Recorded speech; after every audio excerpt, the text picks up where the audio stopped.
माशाल्लाह से हमारी अचारी भिंडी बिल्कुल तैयार हो गई है और इतनी ज़बरदस्ती खुशबू पूरे घर में इसकी फैल गई है। अस्सलाम वालेकुम, कैसे हैं आप लोग सब? उम्मीद है आप लोग सब ठीक होंगे। आज हमारे किचन में क्या बनने वाला है? आज हमारे किचन में बनने वाला है बहुत ही मज़ेदार और बहुत ही ज़बरदस्त चटपटी सी अचारी भिंडी।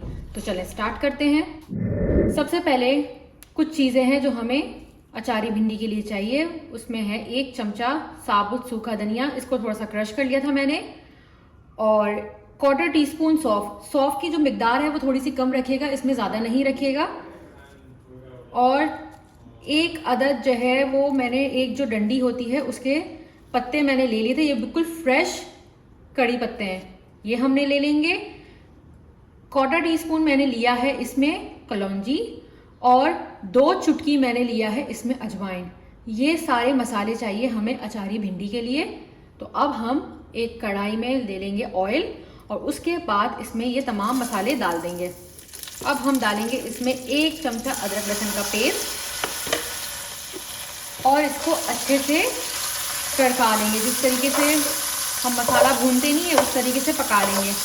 और इतनी ज़बरदस्ती खुशबू इसमें से आ रही है, ये जो मसाले हैं, ये अचार का जो फ्लेवर इसमें आएगा इन मसालों की वजह से बहुत ही ज़बरदस्त आएगा। अब अभी हमें जो है वो इसको बिल्कुल पकाना नहीं है और ना ही बिल्कुल जलाना है। अब इसको हल्का सा सौते करना है। देखिए इसमें हल्का हल्का सा कलर चेंज होने लग गया है। तो अब हम क्या करेंगे, इसमें डाल देंगे भिंडी। भिंडी को मैंने अच्छे से धो के ड्राई करके फिर मैंने इसको काटा है। आप भी इसको ऐसे ही काटेगा। अगर आपने गीली काट दी और इसमें लस ज़्यादा बनेगा और ये बिल्कुल फ्राई हो नहीं पाएगी और बहुत टाइम लगाएगी फ्राई होने में। अगर आप चाहते हैं कि भिंडी बहुत जल्दी जल्दी बन जाए तो इसके लिए आपको इसको धो के ड्राई करके फिर इसको काटना होगा। अब इन मसालों के साथ इसको अच्छे से फ्राई कर लेंगे।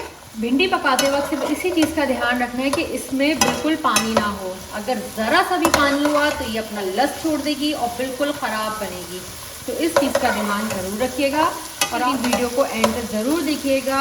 ये मज़ेदार सी रेसिपी आपको पता चलेगी कि ये कैसे बनती है और बहुत ही लजीज।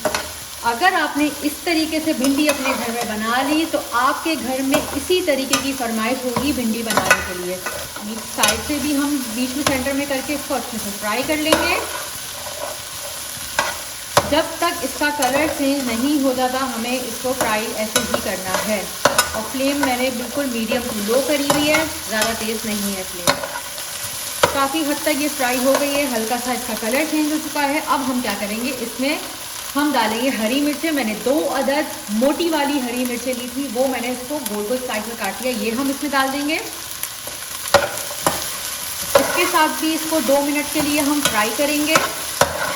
इतनी मज़ेदार सी खुशबू इसमें से आ रही है। जो हमने मसाले इसमें शुरू में डाले हैं उसकी बहुत ही ज़बरदस्त खुशबू, और कड़ी पत्ता एकदम फ्रेश था तो उसकी वजह से इसका मज़ा दोबाला हो जाएगा। अब हम क्या करेंगे, अब हम डाल देंगे इसमें 2 अदद मीडियम साइज़ के टमाटर को मैंने काट लिया है, वो हम इसमें डाल देंगे। और 2 अदद मीडियम साइज़ की प्याज को स्लाइस में काट लिया है, ये हम इसमें डाल देंगे। अब टमाटर और प्याज के साथ इसको अच्छे से फ्राई करेंगे जब तक प्याज का कलर गुलाबी ना हो जाए, तब तक हमें इसको फ्राई करते रहना है। ये इस स्टेज में अब हम करेंगे सॉल्ट टू टेस्ट इसमें डालेंगे और 1/4 टीस्पून कुटी हुई लाल मिर्च है। कुटी हुई लाल मिर्च ये टोटली ऑप्शनल है, अगर आपको डालना है तो आप डालें, नहीं डालना तो उसको स्किप कर सकते हैं। अब इसके साथ इसको अच्छे से फ्राई कर लेंगे, सेंटर में करते जाएंगे और प्याज को गुलाबी होने तक इसको फ्राई करते रहेंगे। आप लोग मेरी वीडियो को कहाँ कहाँ से देख रहे हैं ये मुझे कमेंट बॉक्स में ज़रूर बताइएगा, और भिंडी को इंग्लिश में क्या कहते हैं ये भी आप मुझे ज़रूर बताइएगा कमेंट बॉक्स में। अब ये आप देख सकते हैं प्याज का कलर चेंज होना शुरू हो गया है। जब तक इसका कलर बिल्कुल हल्का बेबी पिंक कलर नहीं हो जाता तब तक हमें इसको फ्राई करते रहना है।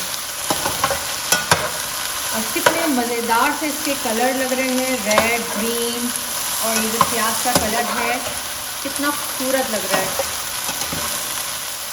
इतनी कमाल की इसमें से खुशबू आ रही है, मैं आपको क्या बताऊं। सारे मसाले मैं इसमें डाल चुकी हूँ। काश के आप लोग यहाँ होते तो मैं आप लोगों को ये ज़रूर खिलाती।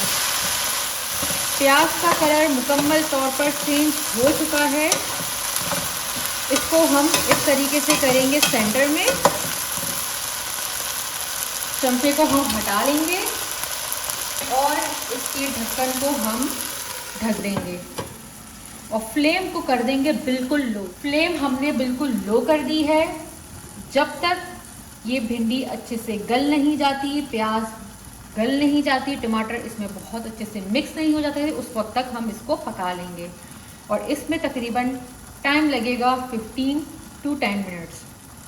15 to 10 मिनट्स के बाद अब हम मिलते हैं आपसे। 15 मिनट्स हो चुके हैं। अब 15 मिनट्स के बाद हम देखते हैं हमारी भिंडी कहाँ तक पहुँची है। माशाल्लाह से हमारी अचारी भिंडी तैयार हो गई है और कितनी ज़बरदस्त सी इसकी शक्ल आई है और कितनी मज़ेदार सी खुशबू पूरे घर में फैल। माशाल्लाह से हमारी अचारी भिंडी बिल्कुल तैयार हो गई है और इतनी ज़बरदस्त सी खुशबू पूरे घर में इसकी फैल गई है। आप लोग मेरी इस रेसिपी को ज़रूर ट्राई करिएगा। जो लोग मेरे चैनल पर नए आए हैं, मेरे चैनल को सब्सक्राइब करे बगैर नहीं जाइएगा। मेरे चैनल को लाइक कर दें, शेयर कर दें। टेक केयर, अल्लाह हाफ़िज़।